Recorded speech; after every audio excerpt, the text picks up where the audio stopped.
அன்புக்கும் பெரும் மதிப்பிற்கும் உரிய தமிழின தலைவர் முத்தமிழறிஞர் கலைஞர் அவர்களே, இந்த நிகழ்ச்சியில் பங்கேற்று வாழ்த்துறை வழங்கியிருக்கிற என்னுடைய அன்புக்குரிய கழகத்தினுடைய பொருளாளர் தளபதி அவர்களே, கழகத்தினுடைய முதன்மை செயலாளர் அன்புக்குரிய ஆற்காடு வீராசாமி அவர்களே, கழகத்தினுடைய துணை பொதுச் செயலாளர் அன்புக்குரிய துரைமுருகன் அவர்களே, கட்சி தலைவர்கள் இந்திய யூனியன் முஸ்லீம் லீக் கட்சி தலைவர் பேராசிரியர் அவர்களே, காதர் மொய்தீன் அவர்களே, விடுதலை சிறுத்தைகள் தலைவர் திருமாவளவன் அவர்களே, புதிய தமிழகம் கட்சியினுடைய தலைவர் அன்புக்குரிய கிருஷ்ணசாமி அவர்களே, சரியா இருக்கா, இங்கே உரையாற்றிய அன்புக்குரிய பொன்குமார் அவர்களே, கழகத்தினுடைய மாவட்ட செயலாளர்களே, முன்னாள் அமைச்சர்களே, பல்வேறு அணிகளுடைய செயலாளர்களே, அருமை தாய்மார்களே, இளைஞரணி தம்பிமார்களே, கலைஞருடைய பிறந்த நாள் விழாவில் அவரை வாழ்த்துவதற்கான ஒரு நல்ல வாய்ப்பு. பல முறை வாழ்த்துகிறோம் என்றாலும் கூட பிறந்த நாளிலே வாழ்த்துவதிலே நமக்கு ஒரு மகிழ்ச்சி. நம்முடைய பிறந்த நாளிலே மற்றவர்கள் வாழ்த்துக்கிற போது நமக்கு ஒரு மகிழ்ச்சி ஏற்படுகிறது அல்லவா? அப்படிப்பட்ட மகிழ்ச்சி கலைஞரை வாழ்த்துகிற போது நமக்கெல்லாம். என்ன காரணம் என்றால், கலைஞரை அந்நியராக நம்மால் கருத முடியவில்லை. முத்தமிழறிஞர் கலைஞர் நமக்காக வாழ்கிறவர், நம்மோடு வாழ்கிறவர்கள், நம்முடைய எதிர்காலத்தை உருவாக்குவதற்கு உறுதுணையாக செயல்படுகிற தலைவர். அப்படியெல்லாம் அவரை பற்றி நம்முடைய உள்ளத்திலே பதிந்து இருக்கிற அந்த எண்ணம் காரணமாக கலைஞர் வாழ்க, பல்லாண்டு வாழ்க என்று வாழ்த்துவதிலே நமக்கு ஒரு மன நிறைவு. குறிப்பாக சொன்னால், என்னுடைய பிறந்த நாளில் நான் மகிழ்வதைப் போல கலைஞருடைய பிறந்த நாளிலே நான் மகிழ்கிறேன். அதைவிட அதிகமாக அறிஞர் அண்ணா பிறந்த நாளில் கொண்டாடுகிற போது நான் மகிழ்வதைப் போல கலைஞருடைய பிறந்த நாளில் அண்ணாவுடைய அந்த உணர்வுகளை எல்லாம் பிரதிபலிக்கக்கூடிய ஒரு தலைவராக கலைஞரை காண்கிற காரணத்தால், அண்ணாவுடைய இதயத்தை இரவலாக பெற்ற ஒருவராக காண்கிற காரணத்தால் நான் மிகுந்த மகிழ்ச்சி அடைகிறேன். அதே போல தந்தை பெரியாருடைய உணர்வு, உறுதி, அஞ்சாமை, இன்னும் சொல்லப்போனால் ஒருபடி மேலாக உழைக்கும் திறன், இவையெல்லாம் பெற்றிருந்த தந்தை பெரியாருடைய பிறந்த நாளை கொண்டாடுகிற போது எந்த உணர்வை நாம் பெறுகிறோமோ அந்த உணர்வை நான் பெறுகிறேன். எனவே கலைஞர் அவர்களே, உங்களை வாழ்த்துவதிலே நாங்கள் வாழ்கிறோம். உங்களை 91வது ஆண்டிலே வாழ்த்துகிற போது 100 ஆண்டு வாழ்க, 110 ஆண்டு வாழ்க என்றெல்லாம் வாழ்த்துகிற போது நாங்களும் உங்களோடு சேர்ந்து இணைந்து வாழ்வதாக நாங்கள் எண்ணுகிறோம். ஒருவேளை நீங்கள் கருதலாம், 93 வயது 91 பாராட்டுவதா, அது இவ்வளவு பாராட்டுவதா என்று எண்ணலாம். அதற்கு என்ன காரணம் என்றால், 93 சாதிக்காததை 91 சாதித்தவர் அவர்.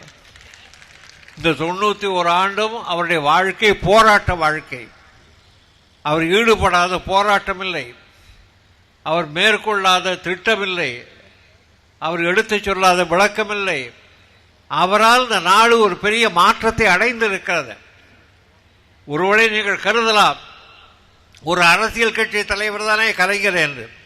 அவர் வெறும் அரசியல் கட்சி தலைவர் அல்ல. அரசியல் கட்சி என்றால் இப்பொழுது நாம் பல கட்சிகளை பார்க்கிறோம். அவர்களை குறைபடுத்துவதற்காக சொல்லல, அந்த கட்சி தலைவர்களைப் போல அவரும் ஒருவர் என்று கருத முடியாது. அவர் இந்த சமுதாயத்தினுடைய தலைவர், இந்த இனத்தினுடைய தலைவர். இந்த இனத்துக்கு தன்மானம் கிடைக்க வேண்டும் என்பதற்காக தொடர்ந்து குரல் கொடுத்து வருகிற ஒரு தலைவர். இந்த இனத்தினுடைய உரிமைக்கு வாதாடுகிற தலைவர். இந்த இன உரிமையை பாதுகாக்க, மொழி உரிமையை பாதுகாக்க வேண்டும் என்று வாதாடுகிற தலைவர். அதற்காக எத்தனையோ போராட்டங்கள். இங்கே பேசிய நண்பர் சொன்னதை போல, பாளையங்கோட்டை சிறைச்சாலையிலே அடைக்கப்படுகிற அளவுக்கு அவர் போராட்டத்தில் தீவிரவாதியாக செயல்பட்டார் என்ற குற்றச்சாட்டுக்கு ஆளானவர். ஆக தமிழை காக்க, தமிழ் இனத்தை காக்க, தமிழருடைய மானத்தை காக்க, இன்னும் ஒருபடி மேலே போய் சொன்னால், உலகத்திலே வாழ்கிற தமிழர்கள் எங்கே இருந்தாலும் அவர்களுக்கெல்லாம் ஒரு நம்பிக்கை ஊட்ட, நமக்கு ஒரு பாதுகாப்பு அரண் இருக்கிறது என்ற எண்ணத்தை ஏற்படுத்த காரணமாக இருப்பவர் கலைஞர் அவர்கள். இங்கே நம்முடைய நண்பர்கள் பேசுகிற போது சொன்னதை போல, கலைஞர் வெறும் ஒரு தனி நபர் அல்ல, கலைஞர் ஒரு ஆர்கனைசேஷனுடைய தலைவர் அல்ல, கலைஞர் தானே ஏற்படுத்தி கொண்ட ஒரு கட்சி தலைவர் அல்ல. கலைஞர் இந்த சமுதாயத்துக்காக தந்தை பெரியார் அவர்கள் எப்படிப்பட்ட மாற்றம் தேவை என்று கருதினார்களோ அதை தொடர்ந்து நீடித்து நிலைக்க செய்கிற ஒரு போராளி. அதே போல அறிஞர் அண்ணா அவர்கள் அந்த மாற்றத்தை எப்படியெல்லாம் கொண்டு வரலாம் என்று கருதினாரோ அதை செயல்படுத்தக்கூடிய ஆற்றல் வீரர். எனவே அப்படிப்பட்ட கலைஞரை வாழ்த்துவதிலே மகிழ்ச்சி அடைகிறேன். குறிப்பாக வெற்றி தோல்வி என்ற இரண்டுமே வார்த்தைகளிலே தான் முரண்பாடை தவிர அது ஒரே வார்த்தை தான். வெற்றி இல்லாவிட்டால் தோல்வி, தோல்வி இல்லாவிட்டால் வெற்றி. ஒரு நாணயத்தினுடைய ரெண்டு பக்கங்களையும் போல, ஒன்று தவறினால் மற்றொன்று, மற்றொன்று தவறினால் மற்றொன்று.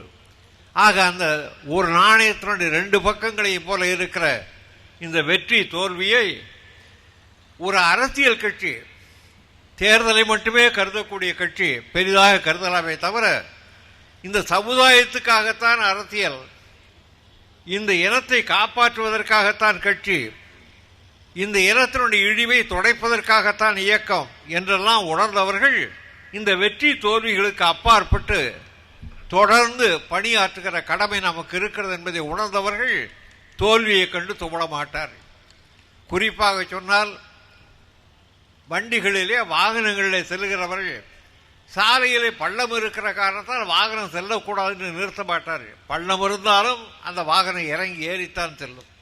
அதை போல தோல்வி என்றாலும், நமக்கு ஒரு எதிர்ப்பு என்றாலும், நம்மை வளைக்கக்கூடிய ஆற்றல் இன்னொரு கட்சிக்கு இருக்கிறது என்றாலும் அதையெல்லாம் எதிர்த்து நிற்பதற்குத்தான் திராவிட முன்னேற்ற கழகம். அதையெல்லாம் தாங்கிக் கொள்ள நம்மால் முடியும்.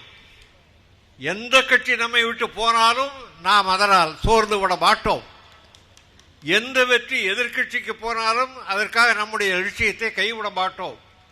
இன்னும் ஒரு வகையில் சொல்லப்போனால், நான் சொன்னால் தவறாக எடுத்துக்கொள்ளார்கள், கலைஞருக்கோ எனக்கோ இந்த இயக்கத்தில் இருக்கிற பிடிப்புக்கு காரணம் நாங்கள் இளமையிலிருந்து அந்த கொள்கையில வந்தவர்கள். நான் 10 வயது 12 வயதிலிருந்து அந்த கொள்கையிலே வந்தவன். அவர் அந்த வயதிலேயே அந்த கொள்கையிலே ஊறி 16 வயதிலே போராட்டத்தில் ஈடுபட்டவர். அந்த அடிப்படை இளமையிலே ஏற்பட்ட அந்த உணர்வு எங்களை இன்றைக்கும் அதே உணர்வுக்கு ஆளாக்கி இருக்கிறது. அந்த உணர்வு தான் நம்முடைய இனத்தை காக்கும். நீங்கள் எண்ணி பார்த்தால், நீண்ட காலமாக தமிழினத்தை வீழ்த்துவதற்காக புதிய புதிய ராமாயணங்கள் எல்லாம் புறப்பட்டன. தமிழினத்தை வீழ்த்துவதற்காக புராண கதைகள் தோன்றினார். தமிழினத்தை வீழ்த்துவதற்காக பல்வேறு விதமான கற்பனைகள் தமிழ்நாட்டு மக்களிடத்திலே பரப்பப்பட்டன. பேரறிஞர் அண்ணா சொல்வார்கள், திரும்ப திரும்ப நாம் இந்த கட்சி கொள்கையை பேசிக் கொண்டிருக்கிறோமே, திரும்ப திரும்ப அதைத்தானே பேசுகிறோம், மக்கள் எப்படி அதை ஏற்பார்கள், அப்படி பேசுவதில் என்ன பலன் என்று ஒருவர் கேட்டபோது வெளிப்படையாக சொல்கிறேன், என்னுடைய நண்பர் நாவலர் நெடுஞ்செழியன் ஒரே கொள்கையை ஒரே முறையில் பல ஊர்களில் பேசுவதை பற்றி அண்ணாமலிடத்தில் காஞ்சி கல்யாணசுந்தர் அவர்கள் எடுத்து சொன்ன போது அண்ணா சொன்னார், பேசினால் என்னையா தவறுனார். அவர் சொன்னார், அது என்ன திருப்பி திருப்பி பேசுறதுன்னார். அதுக்கு அண்ணா சொன்னார், ஆண்டுதோறும் தானே கோயிலில் திருக்கல்யாணம் நடைபெறுகிறது, போன வருஷம் திருக்கல்யாணம் ஆச்சு, இந்த வருஷம் திருக்கல்யாணம் எதுக்குன்னு யாராவது சொல்றானா? ஆண்டுதோறும் ராமாயண சொற்பொழிவு நடக்கத்தானே செய்கிறது, வருஷந்தோறும் மகாபாரத கதையை சொல்லிக் கொண்டுதானே இருக்கார். ஏன் அந்த உணர்வு ஏற்படுத்த. அதே போல நாவலர் சொன்னாலும் தவறல்ல, அந்த உணர்ச்சி ஏற்பட்டால் போதும் என்று அறிஞர் அண்ணா அவர்களே சொன்னார். ஏன் அதை சொல்கிறேன் என்றால், நம்முடைய இயக்கம் இந்த இனத்தோடு வாழ, இனம் வாழ்ந்தால் நாம் வாழ்வோம், இனம் வீழ்ந்தால் நாம் வீழ்வோம். இனம் இருக்கிற வரையில் திராவிட முன்னேற்ற கழகம் இருக்கும். இனம் இருக்கிற வரையில் இந்த கொள்கை தொடர்ந்து மக்களிடத்திலே பரப்பப்படும். நம்முடைய தளபதி ஸ்டாலின் சொன்னதை போல அடுத்த தலைமுறை அல்ல, இன்னும் பல தலைமுறைக்கு திராவிட முன்னேற்ற கழகம் தொடர்ந்து இந்த மக்களிடத்திலே பணியாற்றும் என்று கூறி கலைஞருடைய நினைவு அந்த நாள் வரையில் தொடரட்டும் என்று வாழ்த்தி விடைபெறுகிறேன். வணக்கம். 90 வயது நிறைவடையும் தலைவர் கலைஞருக்கு தென்சென்னை மாவட்ட திமுக சார்பில் நினைவு பரிசு வழங்கப்படுகிறது. அதை கழக பொதுச் செயலாளரும் பொருளாளரும் வழங்குவார்கள்.